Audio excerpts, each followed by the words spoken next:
empreendedor, tudo certo? Eu me chamo Nathan Costa, sou filmmaker e editor de vídeos. Eu filmo e edito vídeos para empreendedores do digital. Vídeos nuggets, CPL, anúncios, lifestyle. Se você precisa de um editor de vídeo profissional, Clique no primeiro link da descrição. Você falou do estresse e a depressão. Então, o que é depressão, cara, de verdade? Eu sinto que, às vezes, eu penso que depressão é muito psicológico, entendeu? Porque eu já tive depressão, muitas vezes na minha vida, entendeu? Posso até dizer que talvez o meu estado normal é meio depressivo, sabe? Mas eu não sou triste, tá ligado? Eu só não sou muito animado. Eu não tenho muito assim, tipo, as coisas não me dão mais tanto ânimo quanto dava antigamente. Isso é depressão? Cara, a depressão é um diagnóstico psiquiátrico que está na classe dos transtornos de humor. Então, existe uma modificação no seu humor, tá? Vamos diferenciar duas coisas importantes aqui. Existe uma coisa chamada de variação emocional e existe uma coisa chamada de variação de humor. A variação emocional, para ser didático pra galera, é como o tempo. Então, hoje tá chovendo, amanhã pode estar sol, depois da manhã pode estar frio, depois calor. Então, varia muito dentro de uma semana o tempo. O humor, que é pelo jeito que você está relatando, é como se fosse o clima. Então, no Brasil, é um clima tropical. Você, talvez na sua vida, você tenha um humor mais deprimido. Sim. Isso é importante falar, Monark, porque a galera em casa muitas vezes fica 2 ou 3 dias muito mal e acha que tem depressão. Na verdade, o que aconteceu foi uma variação de humor. De emoção. Sim. Depressão é quando essa variação emocional perdura no tempo. Você tem manuais para fazer diagnóstico de depressão e você tem que cumprir alguns critérios por um tempo específico, numa intensidade específica. Não é qualquer variação de emoção que se caracteriza como uma depressão. O nosso humor... Então, ponto. Esse é o primeiro ponto. O segundo ponto. Existem vários tipos de gradação de humor. Existe o humor eutímico, que é uma pessoa normal, uma pessoa com humor ok, normal. Existe o humor hipertímico, que é uma pessoa pra cima, então uma pessoa muito agitada, É o extrovertido. e o cara muito pra fora, quer sempre fazer, sempre tá com muita gente. E existe o humor distímico, que ela é uma pessoa naturalmente um pouquinho mais deprimida, não chega a ser uma depressão profunda, embora eventualmente pode descer para uma depressão profunda, mas não chega a ser uma pessoa com humor eutímico, normal, assim, é uma pessoa que está um pouquinho abaixo. Um pouquinho mais triste, os dias são um pouquinho mais cinzas, não é uma coisa tão animadora, e a vida ela é um pouquinho menos... Mágica? É uma parada meio assim, exatamente Pode isso. crer. E aí o que acontece? Essa pessoa que tem um humor distímico, um pouquinho mais para baixo, ela está muito mais perto de descer para uma depressão. Então, eventualmente, um estresse, eventualmente uma mudança agressiva em alguma coisa na vida, pode fazer com que a pessoa desça para a depressão. A pessoa que está hipertímica, que é muito agitada, ela está muito mais perto de abrir um quadro que a gente chama de hipomania, que é um quadro característico de um transtorno de humor, também chamado transtorno bipolar, que a pessoa fica muito para fora. Então, compra mais, fala mais, a autoestima sobe, que pode ser, inclusive, danoso para a pessoa. A pessoa fica muito impulsiva, né, cara? Sim, sim. Vai muito para uso de substância, eventualmente fica agressiva, irritada, etc. Interessante. E aí o que a gente sabe hoje? Para modificações no humor, não na emocionalidade, no humor. Emocionalidade você pode acordar felizão e alguém bater no seu carro meio-dia e você tá puto, e triste, e depressivo, e mal. Isso é uma alteração emocional. O humor, para você cair o seu humor, hoje a gente sabe que uma das principais coisas que afetam o humor para baixo, para cair na curva, é o estresse. É mesmo? Então ele é o Estresse. principal...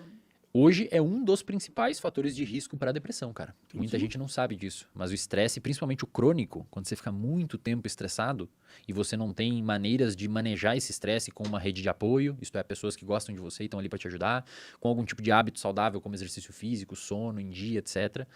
Se o estresse persiste, a tendência é que a pessoa deprima. Pode crer. Muito comum, cara. Você vê na clínica, muito normal, a pessoa chega na clínica de psicologia e ela tem um quadro de ansiedade / estresse, problema no trabalho, um monte de pica para resolver, não sei o quê. E aí a pessoa começa com o tempo a gerar uma coisa que a gente chama, e você mencionou antes, que talvez é isso que pode ter acontecido com você com o tempo, a gente chama de anedonia. O que significa anedonia? A pessoa não tem humor deprimido, ela não é aquela depressiva, mas ela perde a capacidade de gostar das coisas que gostava antes. Ela não curte mais jogar. Até joga. Os amigos chamam pra ir numa pizzaria ou pra jogar um futebol e tal. Ela não vai. Cara, se insistirem muito, ela vai, mas não gosta. Não é um negócio que ela, vou lá fazer, tô louco pra que chegue nisso. É uma pessoa que fica anedônica. Ela perde a sensibilidade de sentir prazer com as coisas que normalmente As sentia. coisas mundanas. Com as paradas que ela sentia normalmente. Então... Caralho, eu me tornei essa pessoa, cara. Tô chateado. Mas aí eu tenho que te falar uma parada. Ah, Você usa substância, uso. né? Já não é novidade. Várias. Então assim, não é novidade, né? Sim, sim. O que acontece? Isso é uma parada importante de mencionar. As substâncias, álcool, nicotina, cannabis e outros tipos de substâncias, elas atuam numa região do cérebro chamada de núcleo accumbente. Nome bonito, né? Pra botar um gato. Núcleo accumbente. E aí, comente? O Como que núcleo tá accumbente, o nome do comentinho? gatinho. Essa região do cérebro é uma região onde tem nela neurônios, que são células do cérebro, que vomitam dela. Esses neurônios saem de uma região chamada de área tegmentar ventral, não precisam saber esses nomes, e vão até esse núcleo accumbens que fica mais ou menos entre essas duas orelhas, bem no meio do cérebro. Entendi. Bem lá na meiuca. Como se imagina o Perto cérebro- da glândula pineal. Mais ou menos perto, mais ou menos perto. E esses neurônios vomitam lá dopamina, noradrenalina e acetilcolina. São neurotransmissores, são substâncias químicas que o nosso cérebro usa para se comunicar. Isso quando você usa droga, é isso? Normalmente já acontece. Ah, tá, entendi. Quando você usa droga, a droga tem capacidade de aumentar artificialmente esses neurotransmissores. Aham, É como se você pegasse um carro e colocasse nitro nele. aham, Já existe gasolina, o carro já anda, mas ali você botou uma coisa artificial, uma coisa de fora. pode crer. Tá. É importante mencionar pra galera que não é só droga que faz isso. A droga, ela aumenta artificialmente porque você tá botando uma coisa exógena, isto é, uma coisa que vem de fora e você bota dentro do seu corpo. Nicotina, maconha, álcool, você tá consumindo. Mas esses neurônios, eles conseguem trabalhar de uma forma com muito mais fricção por meio de comportamentos também. Por exemplo, jogos de azar, pornografia, muito dinheiro, são comportamentos que também aumentam a fricção desse sistema, podendo gerar dependência. A galera tem que começar a manjar que você pode criar vícios comportamentais. Por exemplo, quando você tá num jogo de azar, ninguém botou substância na sua cabeça, chegou escondido e pingou no seu Sim, ouvido. é só a situação É mesmo. só a situação em si. Uhum. E aí tem pequenas coisas que aumentam isso de um nível que pode não chegar a ser viciante, mas que engaja mais a pessoa. Por exemplo, quando você gamifica alguma coisa, tipo, por exemplo, rede social é gamificada. Tudo, é. O YouTube, A vida é gamificada, né? os negócios. A vida é um jogo. É gamificado, você tem os indicadores, aí fica vermelhinho, aí fica Sim. verdinho, e isso, cara, isso aumenta essa produção desses neurotransmissores nessa região, te gerando motivação para você fazer mais. Pode crer. Tem uma pesquisadora norte-americana chamada Nora Volkow. Ela é uma pesquisadora que trabalha muito e trabalhou muito a vida dela com adictos, com pessoas que têm problema com substância.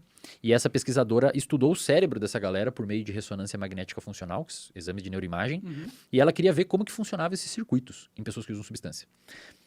Primeiro ponto, para entender. No nosso cérebro, os nossos neurônios conversam por meio de sinapses. Talvez você já tenha ouvido falar esse termo. Sim. A sinapse Choque- ocorre de que choques forma? elétricos. Exato. Só que esse choque elétrico, ele é mediado por sinais químicos. Aham. Então você tem os neurotransmissores, que são químicos, e eles se traduzem em um choque elétrico. Porque Entendi. tem uma movimentação de íons e esses íons têm cargas. É muito louco. Ah. O nosso cérebro, se eu botar um aparelho para medir eletricidade, eu vejo milivolts no seu cérebro. Igual na tomada, só que na tomada é volts. Entendi. Só que é muito menos. Pode crer. Porque tem íons lá e tal. Olha como que funciona uma sinapse básica. Você tem um neurônio pré-sináptico, você tem um neurônio pós-sináptico. Esse neurônio pré, ele vomita neurotransmissores e esses neurotransmissores se ligam em receptores aqui. E aí, uma vez que se ligam nesses receptores, eles abrem os receptores e entra íons. E aí, a transmissão é levada para frente. Quando você usa uma substância, a substância, ela bloqueia a recaptação desse neurotransmissor para dentro desse neurônio. Então, o neurotransmissor faz o que ele tem que fazer e ele volta por uma portinha aqui para dentro para ser liberado de novo depois. Só que a substância bloqueia essa portinha. Aí o neurotransmissor fica mais tempo aqui. E se ele fica mais tempo aqui, ele fica mais tempo agindo. O que a Nora Volkow mostrou, cara? A Nora Volkow mostrou que quando você pega uma pessoa que tem uso de substância de forma agressiva... Eu. Eu não tô falando isso porque eu tô aqui com você, tá? Eu tô Não, falando tudo bem, porque é uma eu tô parada... interessadíssimo só porque pra você é ter algo que noção. faz parte da minha E vida. às eu vezes a quero entender galera também é que merda eu importante. me meti de Você usar tem um tanta público droga. muito adolescente e Não, tal? não. É uma galera... A minha faixa etária de mais audiência é dos... acho que é 24 a 35 anos. Legal, maneiro. Mais ou menos a minha idade, eu tenho 28. Então, assim, o que a Nora Volkow mostrou? É um estudo publicado numa revista chamada PNAS, uma das melhores dos Estados Unidos. Ela mostrou que quando você deixa muito neurotransmissor aqui, muito tempo aqui devido ao uso de substância ou algum comportamento, esses receptores que ficavam aqui, eles começam a ser internalizados. Eles criam um processo de resistência. Então, o que acontece? Se antes tinha 1, 2, 3, 4 receptores no neurônio pós-sináptico, número arbitrário, né? 4 receptores aqui, 2 entram para dentro, porque você está bombardeando muito ali com substância, que eles... Falei assim, isso aqui não tá natural. demais, eu vou descer. Senão o cara vai ficar doidão o dia inteiro. E aí o que acontece? Sobram 2. Só que quando sobram 2, para passar essa informação na mesma intensidade, essa informação, eu digo, pode ser o barato, pode ser o hype, pode ser O sentimento de bem-estar. o sentimento de bem-estar, você vai precisar do quê? De uma dose maior. Aham. Então o seu cérebro vai falar, cara, manda mais porque tá pouco, porque você tem menos neurotransmissor. Sim, sim. Esse é um dos mecanismos neurobiológicos que explica a tolerância. Faz É por isso que você sentido. tem que cada vez Faz mais, sentido, mais. caralho. E tem um outro ponto, cara. Você me fala aí, meu, eu começo a entrar nesse assunto e eu fico animado aqui, eu não paro de Manda falar. ver, eu tô gostando pra caralho. A Nora Volkow mostrou que quando esses receptores são internalizados, essa região do cérebro chamada núcleo accumbens, ela reduz a capacidade metabólica de uma região do cérebro chamada de córtex pré-frontal, que fica atrás da sua testa. O que o córtex pré-frontal faz? Ele basicamente controla a sua impulsividade. Então ele olha, ele faz você olhar a substância e fala, não vou usar, e volta a fazer as suas coisas. Olha que sacanagem. A droga reduz os receptores, fazendo você querer mais ela, E reduz a e sua reduz a sua resistência. freio, e tira o seu freio. Caralho. Então você quer mais e você não consegue parar. Pode Esse ser. é, pra quem nunca sabia como que uma tolerância é formada no cérebro, é exatamente assim. Faz sentido. E aí o que acontece, cara? Qual que é o problema, Monark? Olha que louco. Quando você reduz esses receptores, quando eles são internalizados, começa a sobrar menos, na ausência do uso da droga, você tem menos potência de gerar bem-estar. E aí você começa a ficar anedônico. Aham. Então nada mais te gera prazer a não ser o uso da substância. Caralho, eu sou essa pessoa, mano. Eu sou essa pessoa. Que eu fudi meu cérebro, velho. Que merda. E Mas- não volta nunca, não? Aí que tá, a gente não sabe, mas tem estudos em macacos, primatas não humanos, que o macaco ficou... É da mesma altura, da Nora Volkow. O macaco ficou 276 dias, se eu não me engano, em abstinência, sem uso da substância, e não voltou. Não Os voltou? receptores, mas daí era cocaína. Tá. Era coca. entendi. E o macaco, se você dá a opção para o macaco se auto-administrar cocaína, ele se auto-administra. Ele gosta? Mas olha que louco, Faz sentido. se ele for o macaco alfa, ele não se administra tanto. Sério? Porque ele já tem prazer em outras coisas. Ele é o primeiro que come, ele dorme melhor, ele escolhe faz as fêmeas. sentido.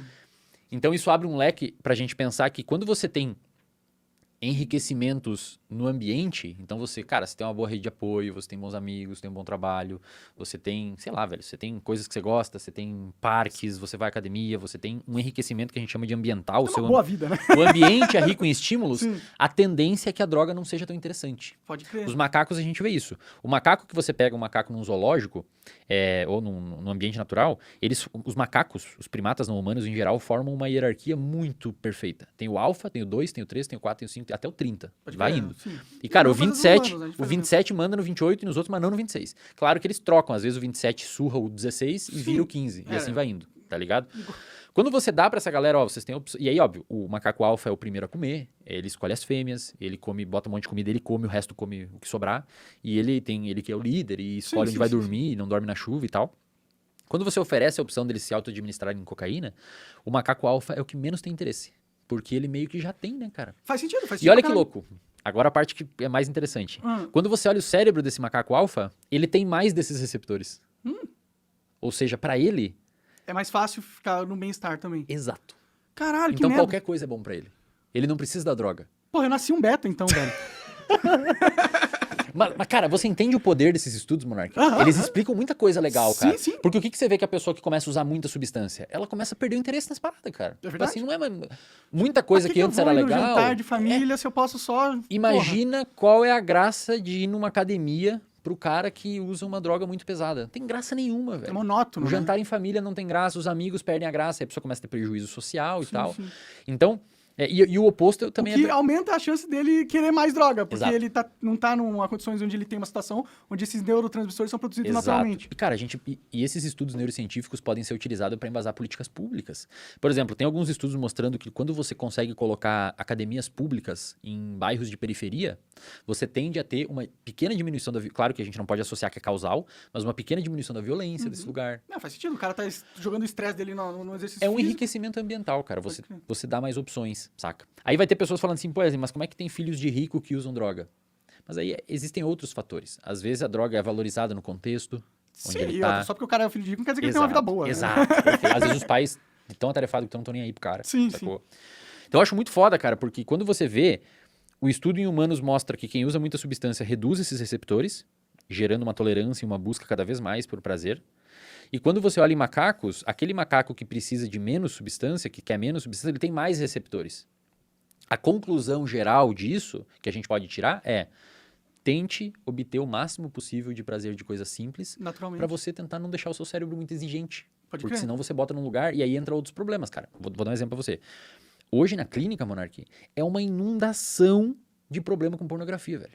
Faz sentido? Cara, Não, você não tem Mas noção. o que é um problema? Eu já assisti muita pornografia e assisto ainda. Nunca A tive pessoa não sentido que eu tenho consegue- problema. A né? pessoa não consegue fazer mais relação com a esposa. Entendi. A pessoa tem que usar assistir no trabalho, no intervalo. É um vício. Caralho, É.